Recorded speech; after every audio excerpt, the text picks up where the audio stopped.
প্রিয় শিক্ষার্থীরা, আশা করি তোমরা সবাই অনেক অনেক ভালো আছো। আমি মোহাম্মদ জাকির হোসেন, প্রভাষক পদার্থবিজ্ঞান, সরকারি নাজির আক্তার কলেজ, সোনাতলা, বগুড়া। তোমাদের সবাইকে আজকের ফিজিক্স ক্লাসে স্বাগত জানাচ্ছি। আজকে আমরা শুরু করব পদার্থবিজ্ঞান প্রথম পত্রের নতুন একটি অধ্যায়, অষ্টম অধ্যায়, যেটার নাম পর্যাবৃত্তিক গতি। তো চলো শুরু করি। তাহলে আজকে আমরা পড়তে যাচ্ছি অষ্টম অধ্যায়, পর্যাবৃত্তিক গতি। পর্যাবৃত্তিক গতি ইংরেজিতে বলে পিরিয়ডিক মোশন। তাহলে এই অধ্যায়ের শুরুতেই আমরা শিখে নিই যে পর্যাবৃত্তিক গতি বলতে আসলে কি বোঝায়। তাহলে প্রথমে আমরা শিখতে যাচ্ছি, দেখো, পর্যাবৃত্তিক গতি।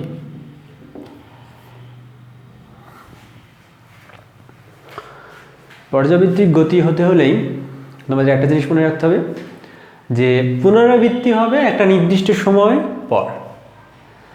অর্থাৎ কোনো একটা বস্তুর গতির রিপিটেশন বা পুনরাবৃত্তি হবে একটা নির্দিষ্ট সময় পর।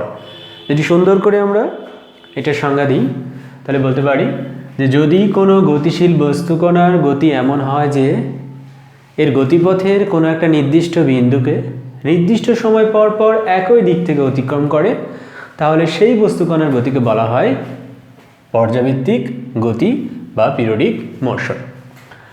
ধরো একটি বস্তু কণা বৃত্তাকার পথে সমবেগে পরিভ্রমণ করছে।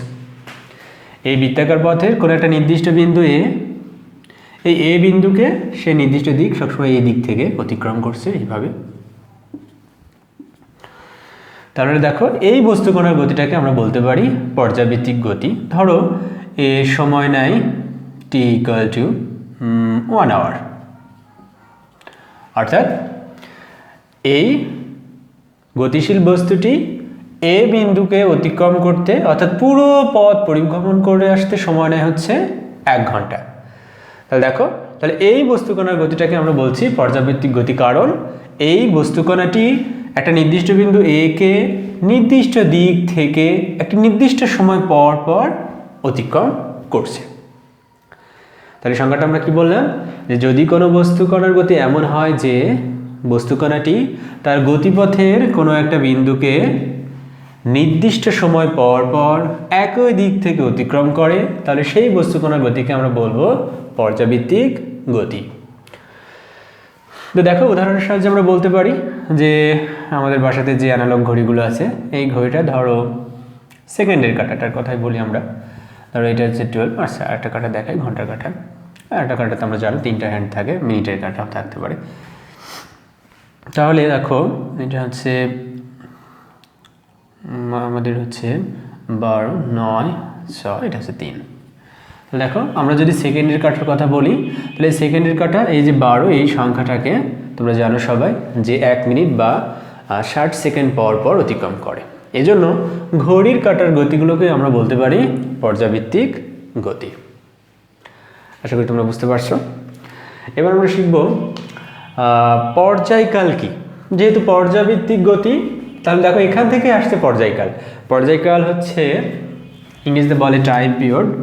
তাহলে আমরা শিখে নিই এবার পর্যাবৃত্তিক গতির পর্যায়কাল। একে টি দ্বারা প্রকাশ করা হয়। এটা কি জিনিস? পর্যায়কাল হচ্ছে সেই সময় যেই সময়ে একটা নির্দিষ্ট বিন্দু থেকে দেখো যাত্রা শুরু করে আবার পুনরায় ওই বিন্দুতে ফিরে আসবে। অর্থাৎ যে নির্দিষ্ট সময় পর পর তার গতির রিপিটেশন হচ্ছে বা কোনো একটা নির্দিষ্ট বিন্দুকে অতিক্রম করছে, সেই সময়টাকে আমরা বলছি হচ্ছে টাইম পিরিয়ড বা পর্যায়ভিত্তিক গতিসম্পন্ন কণার পর্যায়কাল। ওকে, তাহলে আমরা শিখলাম পর্যায়ভিত্তিক গতি এবং পর্যায়ভিত্তিক গতিসম্পন্ন কোনো কণার পর্যায়কাল কি সেটা। এবার শিখবো আমরা স্পন্দন গতি। তো স্পন্দন গতিও এক ধরনের পর্যায়ভিত্তিক গতি। তো এটার সঙ্গে পর্যায়কালের একটু পার্থক্য আছে, পর্যাবৃত্তিক গতির একটু পার্থক্য আছে। তাহলে দেখো, এবার আমরা শিখবো হচ্ছে স্পন্দন গতি। স্পন্দন গতি এটা কেমন? যে পর্যায়বৃত্ত গতিসম্পন্ন কোনো কণার গতি এমন হয় যে পর্যায়কালের অর্ধেক সময় যেদিকে, বাকি অর্ধেক সময় তার বিপরীত দিকে যায়, তাহলে সেই বস্তু কণার গতিকে আমরা বলবো হচ্ছে স্পন্দন গতি।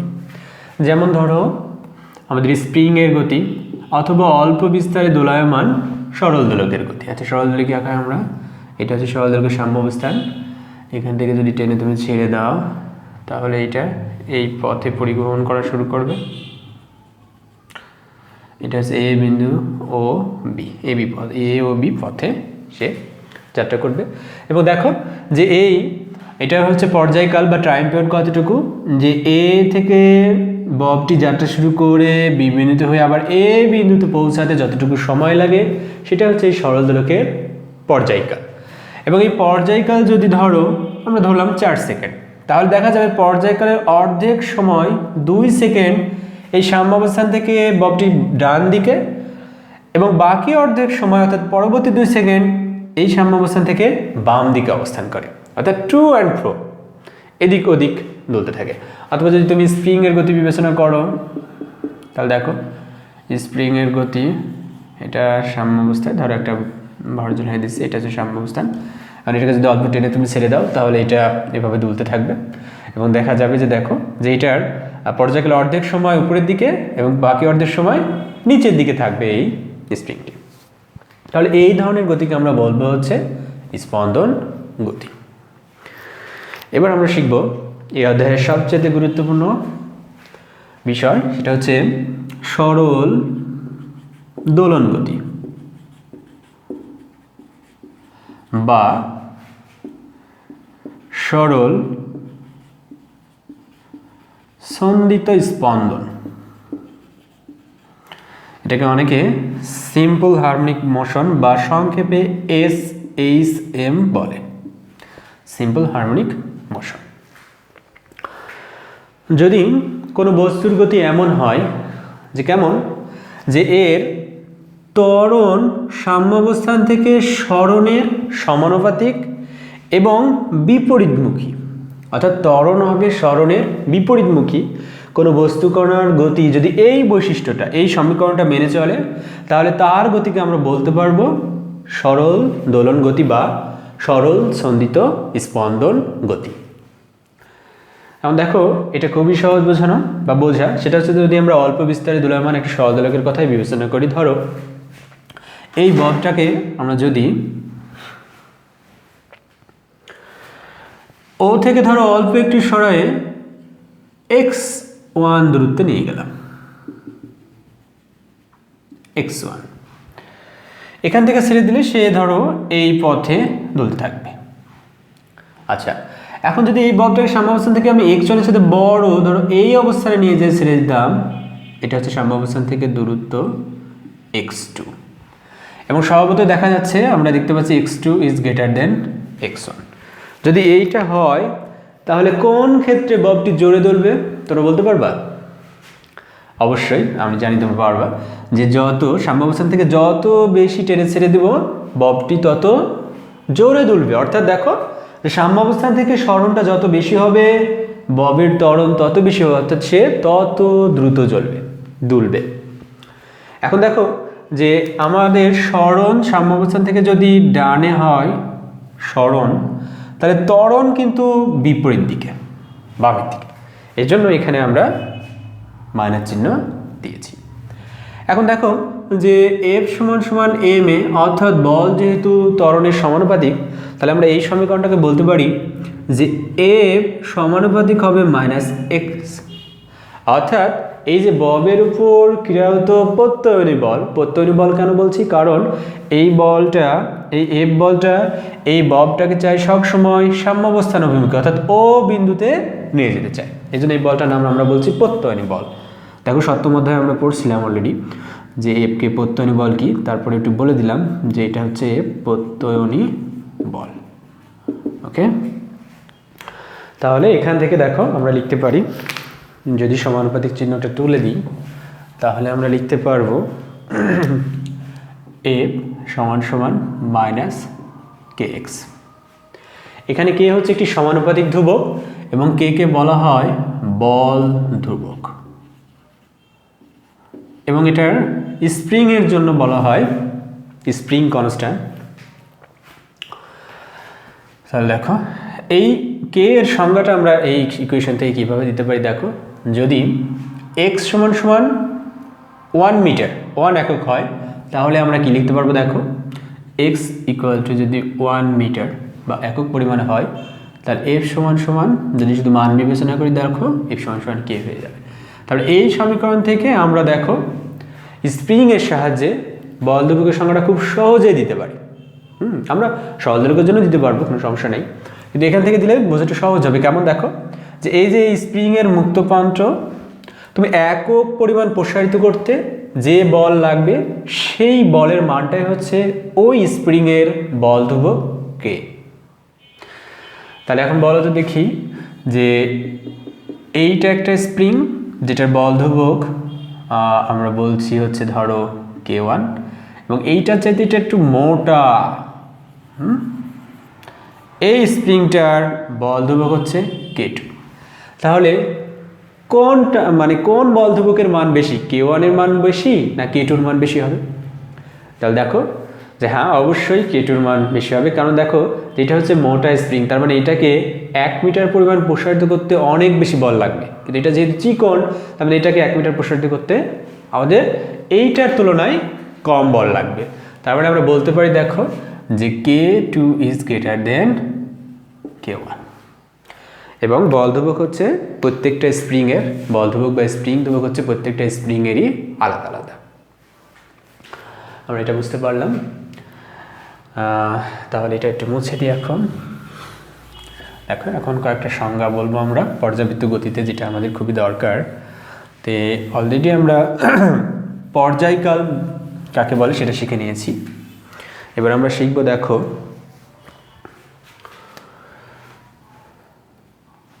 বিস্তার।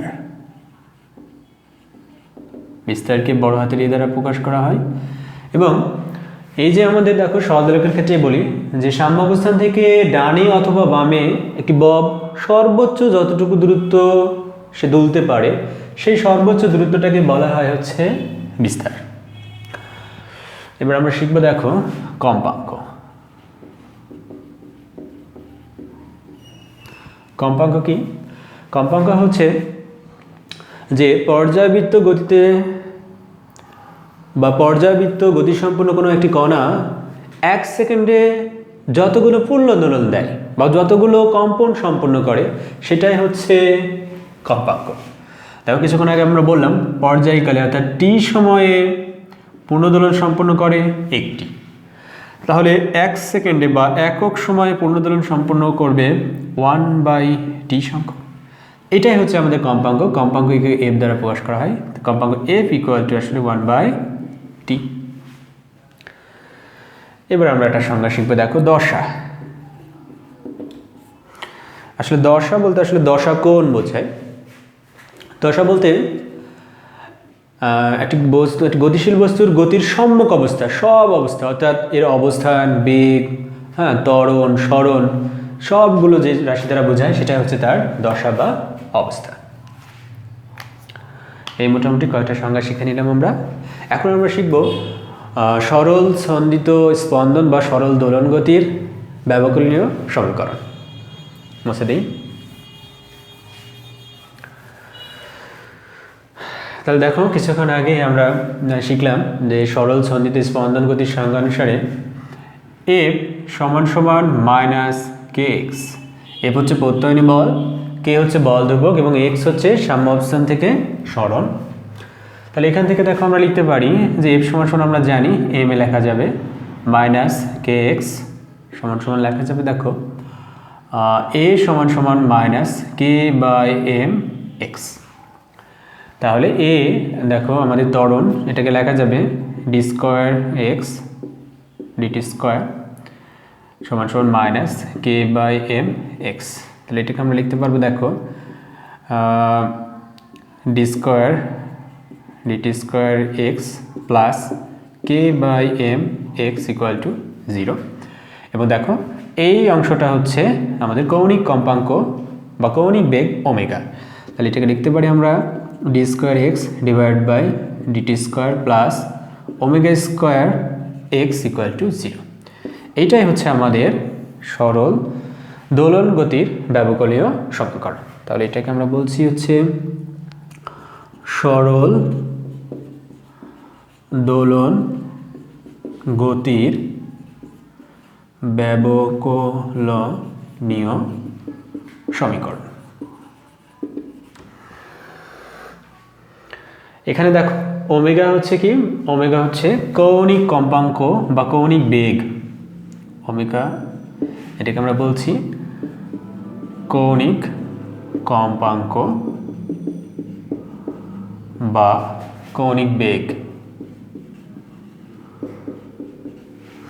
বৃত্তাকার গতির জন্য ওমেগা কৌণিক কম্পাঙ্ক বা কৌণিক বেগ সমান, কিন্তু সিম্পল হারমোনিক মোশন বা সরল দোলন গতির জন্য কৌণিক কম্পাঙ্ক ও কৌণিক বেগ আসলে এক নয়, আলাদা। তো ওমেগা হচ্ছে যে দেখো ওমেগা ইকুয়াল টু লেখা যাবে, ওমেগা ইকুয়াল টু হচ্ছে 2 পাই বাই টি সমান হচ্ছে 2 পাই এফ। আমরা এখান থেকে ওমেগা সংজ্ঞা দিতে পারি যে একক সময়ে সরল দোলন গতিসম্পন্ন কণা যতটুকু কৌণিক সরণ হয় সেটাই হচ্ছে কৌণিক কম্পাঙ্ক ওমেগা। আমি দেখো আবার বলি যে ওমেগা কৌণিক কম্পাঙ্ক বা কৌণিক বেগ, এটা তোমরা হচ্ছে নিউটনের বলবিদ্যা 4th অধ্যায় ছিল, তোমরা পড়ছো। তারপরে একটু মনে করা দিচ্ছি যে ওমেগা হচ্ছে কি, যে একক সময়ে পর্যাবৃত্ত গতিসম্পন্ন কোনো কণা যতটুকু কৌণিক সরণ হয় সেটাই হচ্ছে কৌণিক কম্পাঙ্ক বা কৌণিক বেগ ওমেগা। এবং এটার একক তোমরা দেখতে পাচ্ছ রেডিয়ান পার সেকেন্ড। এটার একক ওমেগা এর একক রেডিয়ান পার সেকেন্ড। আশা করি তোমরা বুঝতে পারছো। আমরা একটু মুছে দিই।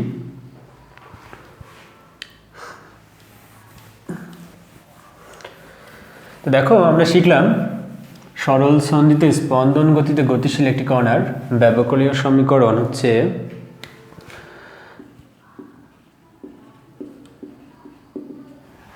D square x dt square plus omega square x equal to 0।